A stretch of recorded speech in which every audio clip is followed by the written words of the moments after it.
আসসালামু আলাইকুম ওয়া রাহমাতুল্লাহি ওয়া বারাকাতুহু। আপনার জীবনে হঠাৎ কিছু বদলাচ্ছে। আগের মতো আর কিছুই লাগছে না। আপনি ভাবছেন, এইসব কাকতালীয় নাকি আল্লাহর পক্ষ থেকে কোনো গোপন বার্তা আসছে? তবে সাবধান, হতে পারে আল্লাহ আপনার কপালে বরকতের রায় দিয়েই দিচ্ছেন। কিন্তু কিভাবে বুঝবেন আপনি সেই সৌভাগ্যবান ব্যক্তি?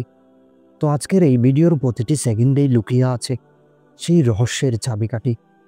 যদি শেষ পর্যন্ত দেখেন, আপনি হয়তো আজকেই বুঝে যাবেন আল্লাহর পক্ষ থেকে আপনার রিজিক, সম্পর্ক, মন, আত্মা সবকিছু বদলে যেতে শুরু করেছে। আপনার জীবনে এমন কিছু অদ্ভুত ঘটনা ঘটেছে যা আপনি বুঝতেই পারছেন না। আচমকা কিছু দরজা খুলে যাচ্ছে যেগুলো আপনার সাধ্যের বাইরে ছিল। মানুষের অপমানও এখন যেন আপনাকে ভাঙতে পারছে না। তাহলে খুবই সম্ভব আপনি বরকতের মধ্যেই ঢুকে পড়েছেন। আল্লাহ যখন কাউকে বিশেষ বরকত দান করেন, তখন তার জীবনে হঠাৎ কিছু নিদর্শন দেখা দেয়, কিন্তু সবাই তা চিনতে পারে না। এখন প্রশ্ন, আপনি কি চিনতে পারছেন সেই নিদর্শনগুলো? না পারলে তবে সাবধান হন, আপনি এক মহা সুযোগ হারাতে যাচ্ছেন। তো আজকে আমি জানাবো সেই ৫টি আলামতের কথা, যা দেখা দিলেই বুঝে যাবেন আল্লাহ আপনাকে বরকত দান করতে শুরু করে দিয়েছেন। তো এখন একটা প্রশ্ন করি আপনাকে, আপনি যখন কারো জন্য দোয়া করেন, আপনি কি চান? আল্লাহ তাকে উত্তম দিন নাকি বেশি টাকা? আল্লাহ যখন কাউকে বরকত দেন, সেটা কেবল টাকা, গাড়ি বা প্রমোশন নয়, বরং এমন কিছু জিনিস দেন যা কোটি টাকার থেকেও দামি। মন শান্তি, হিদায়েত, অজানা বিপদ থেকে হেফাজত, একটানা ভালোবাসা। এগুলি কি আপনি লক্ষ্য করেছেন আপনার জীবনে? এখন থেকেই আপনাকে নিয়ে যাব এক গভীর সফরে। এই সফরে আপনি নিজেই বুঝতে পারবেন আপনার জীবনে এই বরকতের আলামতগুলো মিলছে কিনা।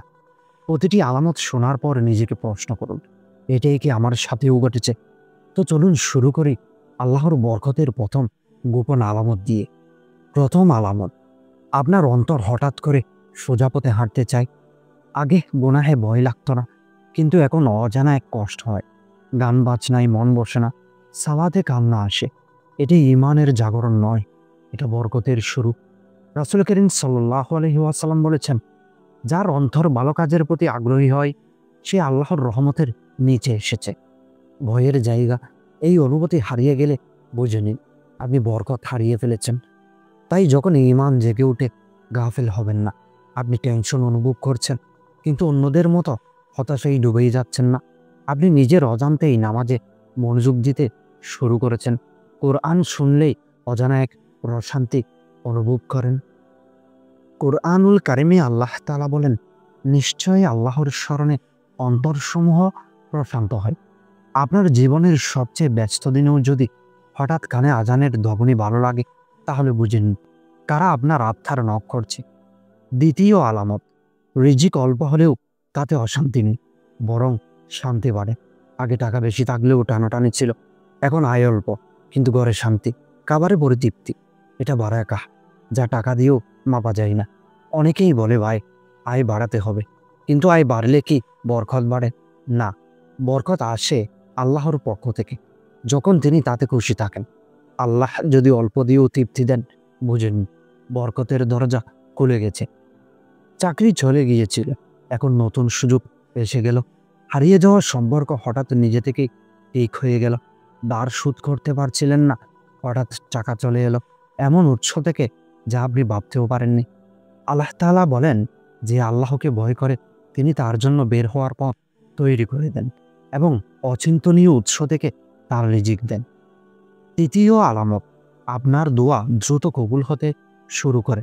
অতীতের তুলনায় এখন আপনি যেটাই চাচ্ছেন, সেটার জন্য দরকারি রাস্তা খুলে যাচ্ছে। মনে রাখুন, বরকতের বড় আলামত হলো আল্লাহ আপনার আওয়াজ শুনছেন আর কবুল করছেন। কিন্তু একটা সতর্কতা, যদি দোয়া কবুল হয়েও আপনাকে গাফেল করে দেয়, তাহলে সেটা বরকত নয়, এটা পরীক্ষাও হতে পারে। তাই নিজের নিয়ত ঠিক রাখুন, তাহলেই বুঝবেন এটা বরকত নাকি ফাঁদ। আগে আপনি ভাবতেন মানুষ কি বলবে, এখন আপনি ভাবেন আল্লাহ কি বলবেন। আপনি নিজের গোপন আমলকে গোপন রাখেন, শুধু আল্লাহ জানুক, এই চাওয়াই যথেষ্ট। এটাই হচ্ছে সিদক বা সত্যতার প্রমাণ। বরকতের সূচনা এখান থেকে। নিজেকে জিজ্ঞেস করুন, আমি এখন মানুষের চোখে ভালো হতে চাই নাকি আল্লাহর চোখে? চতুর্থ আলামত, আপনি পরীক্ষার মাঝেও ধৈর্যশীল হয়ে যান। আগে সামান্য বিপদেও মন ভেঙে পড়ত, এখন বড় কষ্ট এলেও আপনি বলছেন আলহামদুলিল্লাহ। আল্লাহ জানেন ভালো কি। কোরআনুল কারিমে আল্লাহ তাআলা বলেন, সবরকারী মানুষের সঙ্গে আল্লাহ থাকেন। আল্লাহর বরকতের আলামত, আপনি কষ্টেও অস্থির হন না, বরং মনে মনে বলেন এই কষ্টে বরকত আছে, আমি জানি। আপনি যখন বিপদে পড়েন তখন মুখে থাকে আলহামদুলিল্লাহ। এটা আপনার রূহের প্রশিক্ষণ, যা আপনি করেননি, আল্লাহ করিয়েছে। এই রুহানিতিয়াই বরকতের আসল আলামত। হাদিসে এসেছে, আশ্চর্য মুমিনের অবস্থা, সে সবসময় লাভে থাকে। বিপদে ধৈর্য ধরলে সে লাভ করে, আর সুখে কৃতজ্ঞতা জানালে আরও লাভ করে। মুসলিম।